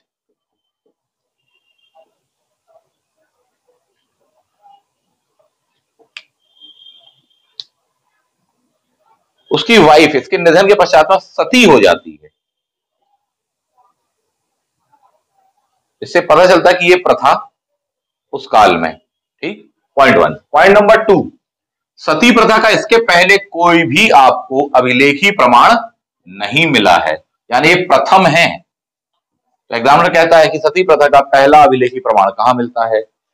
एरण। कौन से राजा का है? तो बोले भानुगुप्त का है। भानुगुप्त का काल का एरण अभिलेख। कौन व्यक्ति की डेथ? उसकी वाइफ। क्लियर मामला? चलिए, सती, उसका नाम ही सती बोल देते हैं अपन। खास बात यह है कि भारत में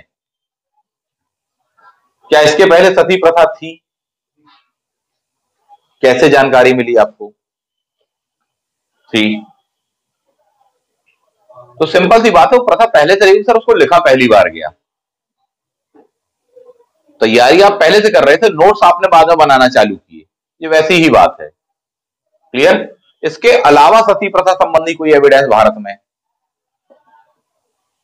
तो एग्जामिनर आपसे एक क्वेश्चन पूछेगा कि सिकंदर के आक्रमण के समय भारत की किन महिलाओं ने जौहर जैसी प्रथा की थी या सती प्रथा का पालन किया था, या सती प्रथा के एग्जाम्पल हमको मिलते हैं सिकंदर के आक्रमण के समय उस जनजाति इत्यादि वगैरह का नाम। तो सती होते हैं साहब आग में, आग से ही बात ध्यान रखना, दैट इज अग्गल सोई, कि महिलाएं आग में सो गई थी, अग्गल सोई जनजाति। बता चुका हूं मैं आपको, बार बार नहीं बताना चाहूंगा डिटेल में। तो ध्यान रखना ये साहित्यिक प्रमाण है, जबकि ये अभिलेखी। तो क्वेश्चन जो होता बड़ा स्पेसिफिक होता है, पहला अभिलेखी, दैट इज ठीक। यहां से भी हमको कुछ जानकारी मिलती, बट ये साहित्यिक है। हम किसको मान्यता ज्यादा देते हैं, आप गौर कर लेना, इसको ज्यादा बार पूछा गया, इसको 50 बार पूछा गया, इसको 2 बार पूछा गया है, इतना बड़ा अंतर है। इसलिए मैंने कहा था पुरातात्विक स्रोतों को ज्यादा मान्यता दी जाती, ज्यादा इंपॉर्टेंस दिया जाता है एज कंपेरेटिव टू लिटरेरी। मामला क्लियर है, इन पर लगातार क्वेश्चन आए, आप किसी भी एग्जाम को डालो, ग्रुप डी से लेकर आप आईएएस तक का क्वेश्चन पेपर उठाकर देख लो, आपको यही मिलेगा साहब, है ना। आगे बढ़ते हैं, द नेक्स्ट वन। तो एरण का अभिलेख करके अपन देख लेंगे, एक आध दो कोई इंडो ग्रीक शासक वगैरह होंगे, उनके भी अगर कोई ऐसा अभिलेख होगा ना तो पूछ लेगा साहब आपसे, थोड़ी सा देख सकते हैं। द नेक्स्ट वन, गुप्त काल का ही एक मंदसौर का अभिलेख है,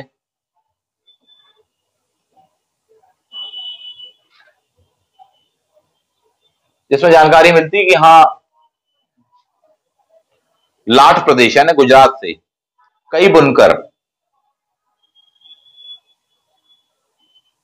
वह क्षेत्र छोड़कर आ गए थे, मंदसौर से होकर गुजरे थे, तो वहां पर कुछ दान वान दक्षिणा उन्होंने दी हुई थी ताकि सूर्य मंदिर में दिया जलाया जा सके था। तो ऐसी जानकारी हमको मिलती है। ध्यान देने वाली बात है कि ऐसा नहीं कि मध्य प्रदेश में केवल यही अभिलेख हैं, मध्य प्रदेश में कम से कम 1000 अभिलेख मिले होंगे, 1000, बट उनमें से मोस्ट इंपॉर्टेंट बस मैं आपको बता रहा हूं। गुप्त काल के अकेले आपको बहुत अभिलेख मिल जाएंगे, तो वो सबके नाम नहीं पूछता आपसे, समझिएगा, वो सिर्फ आपसे इतना ही कहेगा कि किस गुप्त शासक के सबसे ज्यादा अभिलेख प्राप्त हुए हैं।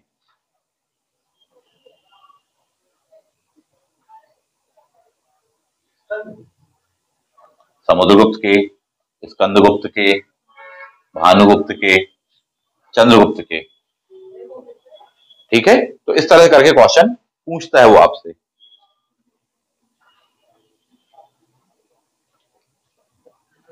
स्कंदगुप्त मध्य प्रदेश में भी कई मिले हैं साहब। चलिए, इसके अलावा भी क्वेश्चंस होते हैं आपसे कि किन्हीं अभिलेखों को कोई खास ऐसी इंफॉर्मेशन मिली हो साहब, तो उनको लेकर क्वेश्चन पूछ देते हैं आपसे। फॉर एग्जाम्पल, आपसे क्वेश्चन कहे जाएंगे या कहा जाएगा कि किन जगह से या किन अभिलेखों से आपको साक्ष्य मिलते हैं कि हूणों का आक्रमण हुआ था। हूण पश्चिमी चीन, मध्य एशिया, एक खूंखार जनजाति आए थे साहब यहां पर, उनका अटैक हुआ था, कहां से क्या जानकारी मिलती है। तो ध्यान रखना, हूण शासक तोरमाड़ का एरण अभिलेख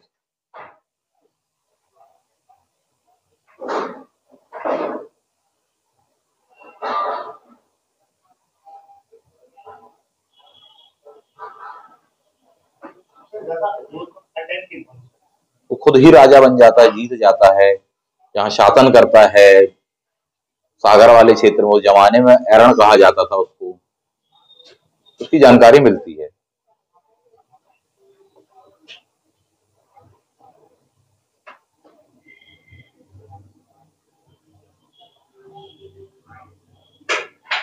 चलिए द नेक्स्ट बार जाते हैं। इनके ही बाद में गुर्जर प्रतिहार शासकों के भी थोड़े बहुत हमको मिलते हैं। वैसे गुर्जर प्रतिहार वंश की जोधपुर प्रशस्ति थोड़ी सी फेमस है, और ग्वालियर प्रशस्ति लिख सकते हैं, जोधपुर और ग्वालियर प्रशस्ति। गुर्जर प्रतिहार, मेहर भोज शासक, कोई विदेशी यात्री आया होगा, उसने बोरा वोरा करके इसको कहा होगा, पूछ देता है आपसे। ग्वालियर प्रशस्ति,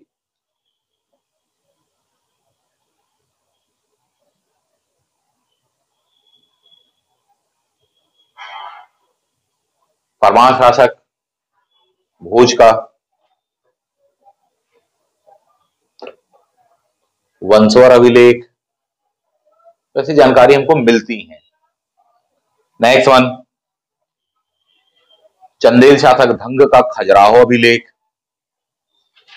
इतिहास की दृष्टि से महत्वपूर्ण है।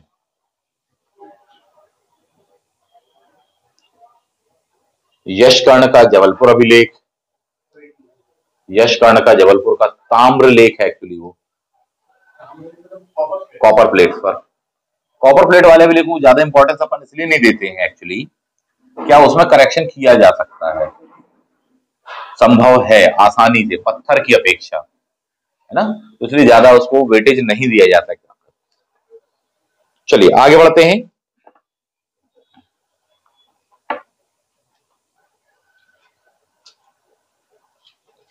कोई और ऐसी इंफॉर्मेशन यदि होगी तो एग्जामिनर उनको पूछ लेगा कि साहब कोई महत्वपूर्ण इंफॉर्मेशन।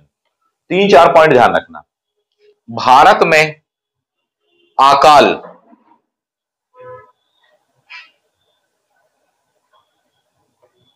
भारत में अकाल, ठीक, के बारे में जानकारी देने वाला सबसे पहला अभिलेख,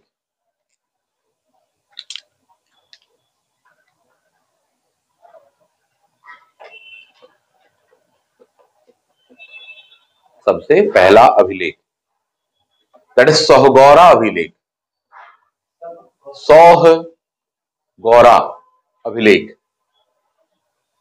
क्लियर? इससे हमको जानकारी मिलती है कि हाँ कोई ऐसी घटना हुई थी, अकाल वकाल पड़ा था, बोले साहब अनाज वगैरह इकट्ठा करके रखिए और ताकि लोगों को दिया जा सके, लोगों की सहायता की जा सके। ध्यान देने वाले थे, अकाल संबंधी साहित्यिक स्रोत आपको अलग मिल रहे हैं, सोहगौरा अभिलेख अलग चीज है। अकाल के बारे में यदि आप देखें तो सबसे पहला अकाल संबंधी, अच्छा फॉर एग्जांपल चंद्रगुप्त के टाइम पर मेगास्थनीज आया था, मेगास्थनीज ने भारत के बारे में लिखा कि भारत में अकाल पड़ता ही नहीं है। जैसे उसने बताया भारत में दास प्रथा है ही नहीं, जैसे उसने बताया भारत में 7 वर्ण रहते हैं, जबकि अपन को मालूम है कि 4 ही रहते थे। कुछ इन्फॉर्मेशन उसकी गलत भी है। मेगास्थनीज की कौन सी पुस्तक है? इंडिका है साहब, ठीक है। तो उसने बताया भारत में दुर्भिक्ष पड़ता ही नहीं है, दुर्भिक्ष यानी अकाल फैमाइन पड़ता ही नहीं है। लेकिन उसी समय यानी चंद्रगुप्त के टाइम पर ही कोई अकाल पड़ा था, 12 वर्ष का अकाल पड़ा था मगध का, और उसी समय जैन संप्रदाय में से 2 लोगों की जानकारी मिलती है, एक साउथ चले गए, एक वहीं रह गए। इवन चंद्रगुप्त मौर्य भी उन्हीं के साथ में चला गया था, और वहीं पर जाकर उसने कर्नाटक, श्रवण बेलगोला और चंद्रगिरी पहाड़ी इत्यादि वगैरह पर संलेखना पद्धति से अपने प्राण त्याग दिए। ये जानकारी हमको मिलती है। मेगास्थनीज कह रहा नहीं, दूसरा सोर्स कह रहा, बोले इसमें कंट्राडिक्शन हो रहा था साहित्य में। बोले सीधी बात आपको ये बता दो कि अकाल के बारे में भारत का सबसे पुराना साहित्य आपका अभिलेखी प्रमाण कौन सा है? वो ये वाला। मामला क्लियर है, अपन को बन जाएगा। आगे बढ़ते हैं। पार्थियन राजा या शासक गोंडोफर्नीज का तख्त ए बाही अभिलेख,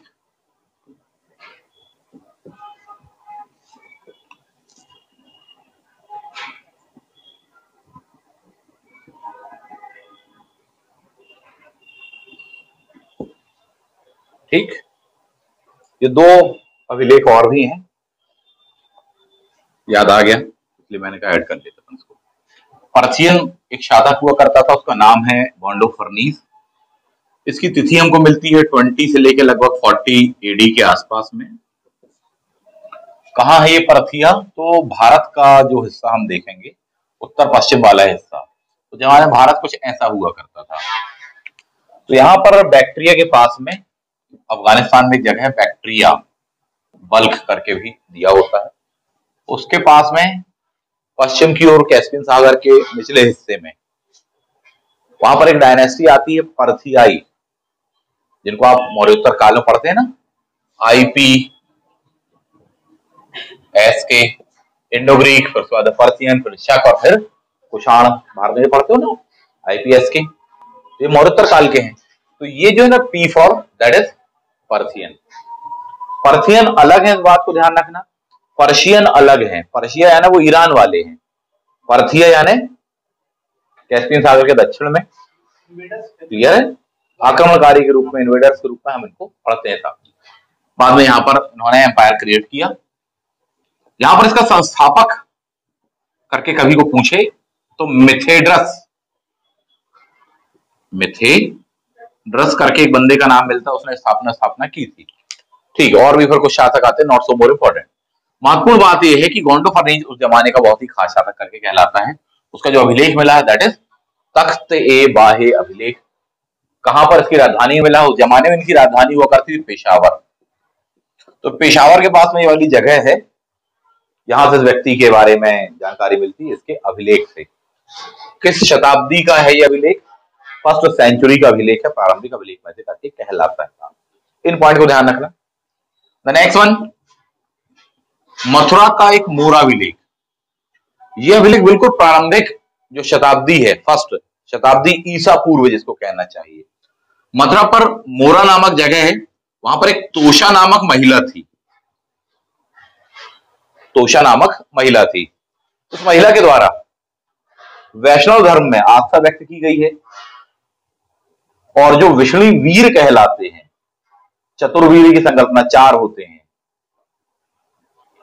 अनिरुद्ध, सांब, ये सब, उनकी मूर्तियां लगवाई गई थी। तो कौन सा अभिलेख कहलाता? मथुरा का मोरा अभिलेख बाय तोषा नामक एक महिला के द्वारा था, जो कि उस जमाने में वैष्णव धर्म के ही बढ़ते प्रभाव को दर्शाता। तो ये पॉइंट ध्यान रखना, क्योंकि ये कोरिलेवेंट होने के कारण पूछ लेता है। अब भी फॉर एग्जांपल मैंने कहा आपसे कोरिलेवेंट वाली बात, जैसे यहां पर इसका कोरिलेवेंट है, बताना था मुझे आपको तख्त बाह्य अभिलेख, बट मैंने आपको यह भी बताया कि यहाँ संस्थापक और उससे महत्वपूर्ण कौन सी चीज एक्चुअली क्वेश्चन पूछे गए इससे संबंधित। फॉर एग्जांपल जैसे कि आप देखें हाथी गुम्फा अभिलेख, हाथी गुम्फा अभिलेख किस शासक का है? खारवेल। ठीक, कौन सी डायनेस्टी है? कलिंग का चेदी वंश। यही पढ़ा ना आपने, मध्य प्रदेश में भी था चेदी। यही वजह है कि ये मध्य प्रदेश से अगर लिंकअप है, इसका रिलेशन है, कोरिलेवेंट थिंग्स हैं, तो एग्जामिनर्स पर क्वेश्चन पूछता है। और जहां बच्चे अटक जाते हैं, मैं एक प्रीवियस क्वेश्चन बताना आपको चाहूंगा, जो एमपीपीएससी ने ही पूछा था आपसे, इस पर ही क्वेश्चन था। वो कई बार पूछ चुका था, हाथी गुम्फा अभिलेख, कलिंग का चेदी वंश, खारवेल इत्यादि वगैरह। इससे संबंधित 2 क्वेश्चन इंटर रिलेटेड पूछ चुका है। पहला क्वेश्चन कि कलिंग के इस चेदी वंश का संस्थापक कौन था? संस्थापक पर बहुत क्वेश्चन आता है और बच्चों के लिए टफ हो जाता है। Very good, very very good, that is Mahamegha vahana. आप याद करिए, बहुत बार क्वेश्चन पूछा है। कलिंग के चेदी वंश का संस्थापक, गुर्जर प्रतिहार वंश का संस्थापक नागभट्ट प्रथम। क्लियर? यह एक गलत जवाब होगा, ध्यान रखिएगा। इसलिए मैं कह रहा हूं कि थोड़ी सा अप्रोच अपनी प्रिपेयर रखिएगा। उसका नाम था हरिचंद्र या हरिश्चंद्र करके नाम मिलता है।